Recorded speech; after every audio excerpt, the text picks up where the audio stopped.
Hello बच्चों, आज हम लोग अपने गणित की किताब का अभ्यास 10 जिसका नाम है वृत्तस्थ चतुर्भुज संबंधी प्रमेय, इसे आज हम लोग पढ़ेंगे। वृत्तस्थ चतुर्भुज यानी चक्रीय चतुर्भुज, यानी वृत्त के भीतर जो चतुर्भुज होता है उससे संबंधित प्रमेय को पढ़ेंगे। इस प्रमेय को पढ़ने से पहले चक्रीय चतुर्भुज या वृत्तस्थ चतुर्भुज, उसका आकार कैसा होता है हम लोग उसे जानेंगे। तो चलो पहले हम लोग वृत्तस्थ चतुर्भुज का आकार किस तरह का हो सकता है उस पर बात करें। देखो, जैसे ये वृत्त है, इसका केंद्र है O, इसके भीतर कोई एक चतुर्भुज जो स्थित होगी उस चतुर्भुज को ही हम कहेंगे वृत्तस्थ चतुर्भुज। तो यहाँ पर A, B, C, D एक वृत्तस्थ चतुर्भुज है। पुनः इस चतुर्भुज, इस वृत्त में देखो,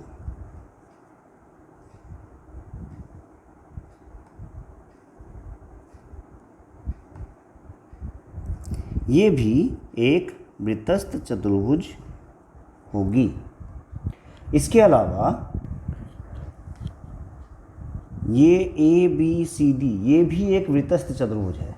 यानी इन तीनों चित्रों से हम देख रहे हैं कि वृत्तस्थ चतुर्भुज का आकार कुछ भी हो सकता है। वृत्तस्थ या चक्रीय चतुर्भुज वो इस रूप में भी होगा, इस रूप में भी हो सकता है या इस रूप में भी हो सकता है। इन बातों को ध्यान में रखोगे। ऐसा नहीं है कि सिर्फ ये चित्र ही एक वृत्तस्थ चतुर्भुज है या चक्रीय चतुर्भुज है। चलो, अभी तुमने जो 3 डायग्राम हमने बनाया उस डायग्राम से चक्रीय चतुर्भुज का आकार कैसा होगा उसके बारे में तुमने देखा। अब प्रमेय को हम कैसे सिद्ध करेंगे। प्रमेय क्या है? वृत्तस्थ चतुर्भुज के आमने सामने के कोण परस्पर संपूरक होते हैं। तो इस प्रमेय को प्रमाणित करने के लिए हम कैसे उसे प्रमाणित करेंगे उसे देखते हैं। चलो, अपना कॉपी और किताब लेके रखना ताकि हम लोग इस प्रमेय को अच्छे से समझ पाएँ। ठीक है, हमने मान लिया कि O केंद्र वाले वृत्त में A, B, C, D एक चक्रीय चतुर्भुज है। हमें प्रमाणित करना है कि कोण A, B, C और कोण A, D, C का योगफल 180 डिग्री है।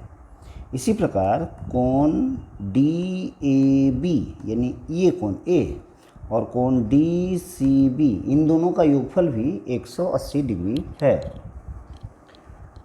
इसे सिद्ध करने के लिए हमें यहाँ एक रचना की ज़रूरत होगी। हमने क्या किया, O से A बिंदु को मिलाया, इसी प्रकार O से हमने C को मिलाया।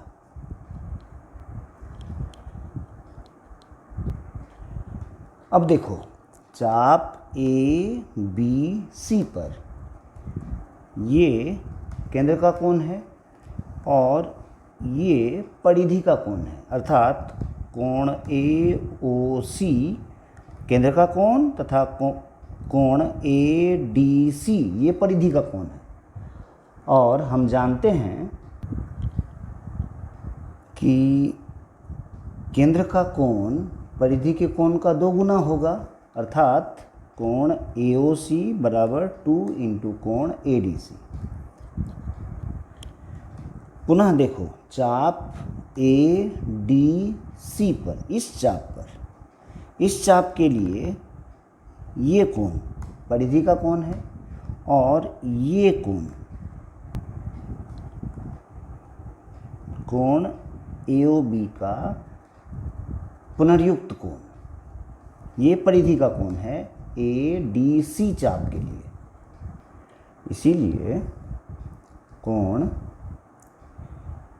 AOC, बृहत् कोण AOC कोण ABC का 2 गुना होगा, अर्थात बृहत् कोण AOC बराबर 2 इंटू एंगल ABC। ये हुआ हमारा समीकरण नंबर 2। अब हम इन दोनों समीकरणों का अगर योग करें तो हमें क्या मिलेगा, इसीलिए कोण AOC प्लस बृहत कोण AOC equals to 2 into angle ADC plus 2 into angle ABC। लेकिन हम जानते हैं AOC और बृहत कोण AOC, अर्थात यहाँ पर ये कोण और ये कोण मिलकर के ये पूरा कोण, और ये पूरा होता है 360 डिग्री। यानी हम यहाँ लिख सकते हैं 360 डिग्री इक्वल्स टू, इन दोनों से अगर मैं 2 कॉमन ले लूँ तो मुझे मिलेगा angle ADC plus angle ABC, अर्थात ये 2 से कटेगा, ये होगा 180 डिग्री, अर्थात हमें इन दोनों कोणों का योगफल मिला 180 डिग्री। तो इसे हम लिख सकते हैं कोण ABC प्लस कोण ADC is equals to 180 degree.